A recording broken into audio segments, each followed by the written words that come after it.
Hi guys, কি খবৰ? আজি মই খৰিচা আচাৰ বনাবলৈ লৈছোঁ।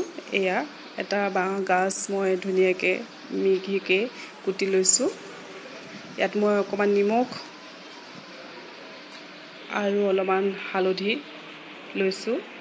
এয়া গোটেইখিনি হাতেৰেদি ভালকৈ মঠি লৈছোঁ, যাতে নিমখ আৰু হালধিখিনি গোটেইখিনি তাত সোমাই যায় আৰু তাৰ কালাৰটো ভাল আহিব। তেতিয়া হালধি দিলে মানে আমাৰ নিমখ আৰু হালধি দিলে মানে কি হয়, এই খৰিচাখিনি বহুত দিনলৈকে ভাল হৈ থাকে আৰু নিমখটোৱে ভিনেগাৰ কাম কৰে।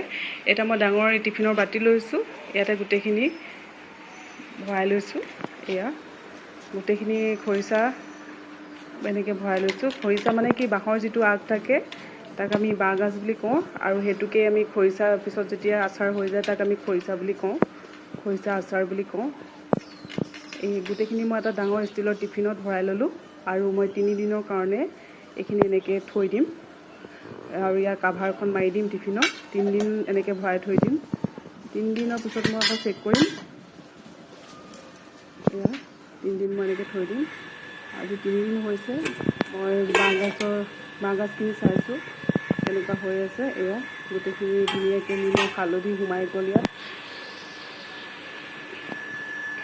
এতিয়া মই এখন থালি লৈছোঁ ওচৰতে আৰু ইয়াৰ ধুনীয়াকৈ চেপি ইয়াৰ যিখিনি নিমখৰ পানী চেপি গোটেইখিনি আঁতৰাই পেলাম।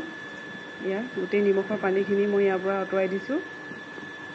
এয়া চেপি লৈছোঁ। চেপি পিনি এখন কাঁহীত মই এইখিনি থৈ যাম।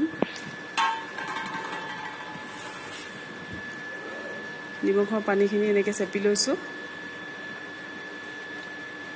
ভালকৈ হাতেৰেদি চেপি দিব আপোনালোকে। ইয়াৰ পৰা বহুতখিনি পানী ওলাই যায়, কাৰণ কেলৈ 3 দিন গোটাই থোৱা হৈছিলে। গোটেইখিনি ভালকৈ চেপি গোটাই ল'ব আপোনালোকে। এই আচাৰটো খাবলৈ বহুত ভাল লাগে আৰু এইখিনি বহুত দিনলৈকে ভাল হৈ থাকে। আৰু যিকোনো বস্তু, কণী হওক, মাছৰ লগত বা য'তে আপুনি চব্জিৰ লগত দিব পাৰে। কিবা আলু চব্জি বনালেও কেতিয়াবা যদি খৰিচা আচাৰ অকণমান টেঙা নিচিনাকৈ কিবা বস্তু খাব মন যায়, তেতিয়া আপুনি অকণমান খৰিচা মিক্স কৰিব পাৰে। শুকান মাছ ল'লে তাৰ লগত দিব পাৰে। ইয়াৰ গোন্ধটো বহুত ধুনীয়া আহে। যিমানেই পুৰণা হয় ইয়াৰ গোন্ধটো বহুত ধুনীয়া আহে। আৰু আপোনালোকে গোটেই ঘৰটোতে মানে, যদি আপুনি যিদিনাখন খৰিচাৰ কিবা মাছৰ লগত বনাই, গোটেই ঘৰটোতে গোন্ধ ওলাই থাকিব আপোনাৰ। গোটেইখিনি ভালকৈ মই চেপি ল'ম। চেপি পিনি এয়া গোটেইখিনি চেপি ল'লোঁ এখন কাঁহীত। এতিয়া মই অকণমান সময়ৰ কাৰণে ৰ'দত থৈছিলোঁ। এয়া ৰ'দৰ পৰা লৈ আহিলোঁ। বেছি দেৰি দিয়া নাই ৰ'দত, অলপ সময়ৰ কাৰণে থৈছোঁ। এতিয়া মই এটা হৈছে প্লাষ্টিকেই, মোৰ ডাঙৰ চিচাৰৰ এনেকুৱা ডাঙৰ বৈয়াম নাই, বাকী আচাৰ ভৰাই থৈছোঁ। সেইকাৰণে মই এতিয়া প্লাষ্টিক বটল লৈছোঁ ডাঙৰ, আৰু এইটো হৈছে চিচাৰ। এতিয়া মই কি কৰিম, ইয়াৰ খৰিচাখিনি ভৰাই যাম এনেকৈ, কাৰণ কেলৈ খৰিচাটো ৰ'দৰ পৰা আহিছে। এতিয়া মই এখন হাতেৰে আৰু নুচুওঁ। ইয়াৰ খৰিচাখিনি যদি হাতেৰে চুই দিওঁ, পিছত ধৰি লওক কিবা গোন্ধ ওলাব পাৰে, বা হাতেৰে চুব নালাগে একচুৱেলি। যিকোনো ধৰণৰ বস্তু আমি বহুত দিনৰ কাৰণে ৰাখোঁ, তেতিয়া হাতেৰেদি চুলে বেয়া হৈ যোৱা চান্স থাকে। এতিয়া গোটেইখিনি খৰিচা মই এনেকৈ বৈয়ামত ভৰাই ল'ম। হেঁচি দিম, যাতে হেঁচি দিলে মানে তাৰ যিটো মানে ৰস আৰু ওলাব, ইয়াৰ পানী এটা ওলাব। বহুত দিন যেতিয়া থাকিব, সেই ৰসখিনিও ভাল লাগে খাই। ভালকৈ গোটেইখিনি মই ইয়াত এনেকৈ ভৰাই দিছোঁ। ভৰাই পিনি 2টা বটল ফুল কৰি ল'ম।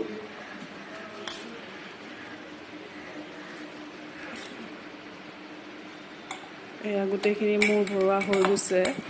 অলমষ্ট এটা ফুল হ'ব এতিয়া। মই ইয়াত 2টা বাঁহগাজ লৈছোঁ আৰু গেটাৰখনে ধুনীয়াকৈ মিহিকৈ মাৰি ল'লোঁ ভালকৈ।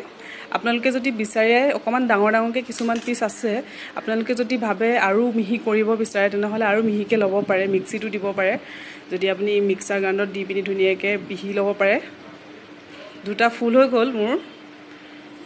এয়া 2টা বৈয়াম ফুল হৈ গৈছে। এয়া চাওক, 2টা মুখৰ ওপৰলৈকে, বেছি ওপৰলৈও দিয়া নাই, গোটেই 2টা ফুল কৰি ৰাখিছোঁ।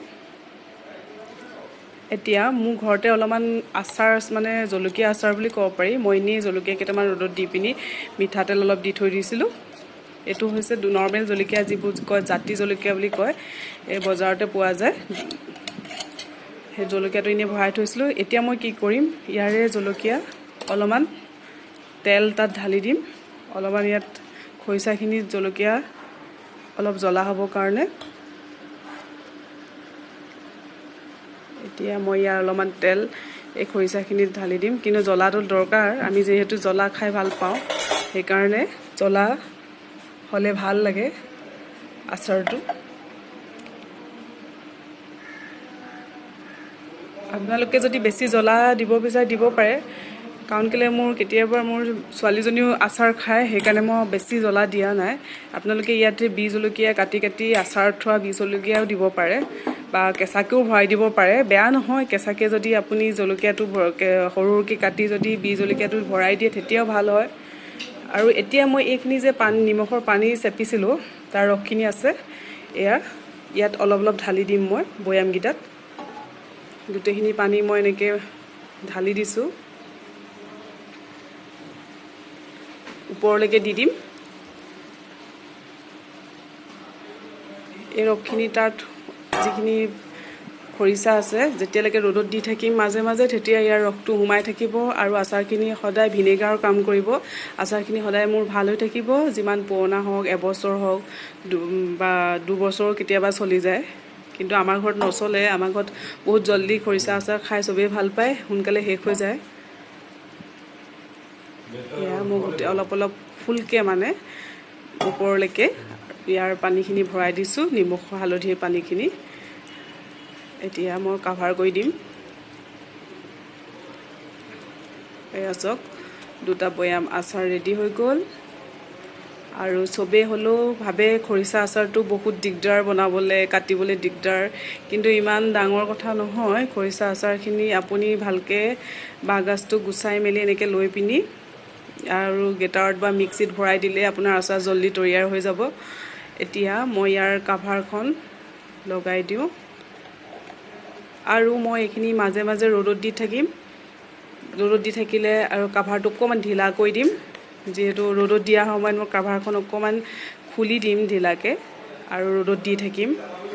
আৰু এয়া ৰেডি হৈ গ'ল খৰিচা আচাৰ। আপোনালোকে যদি মোৰ চেনেলটো চাই আছে নম কিটচেন, তেনেহ'লে ছাবস্ক্ৰাইব কৰিব, আৰু যদি মোৰ ৰেচিপিবোৰ চাই ভাল পায় তেনেহ'লে লাইক আৰু কমেণ্ট দিব।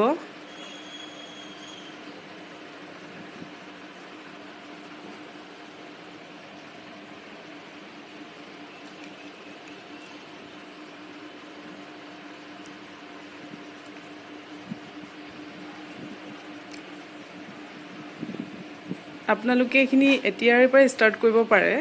ধৰি লওক আজি